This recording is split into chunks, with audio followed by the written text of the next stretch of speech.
Tell me a story where you had a really difficult interaction with a patient, if you don't mind sharing. Yes, one of my travel contracts, I was on another step down unit.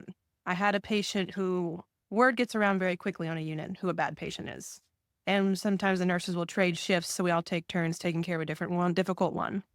This one patient was known for being very inappropriate with the nurses, just verbally harassing and had just threatened to call security on him. He was so bad. When I took care of him, he tried it on me, and I just wouldn't stand for it. Like, you do not speak to me that way. And, I said it very firmly, and he shut right up. He was quiet for a little while, then finally he said, "I'm sorry. I won't talk to you like that." And we were such great friends the rest of the shift. We got along beautifully.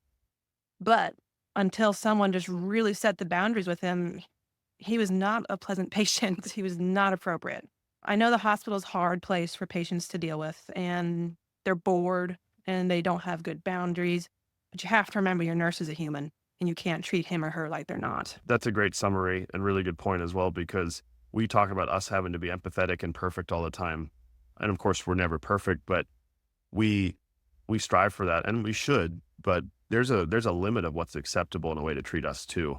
And that's an issue that comes up a lot with nurses being assaulted by patients. Unfortunately, I've heard lots of stories about that. And sometimes you do have to be firm, and that's a difficult thing for me to know when to draw that line because I care so much about patient autonomy and respecting their autonomy.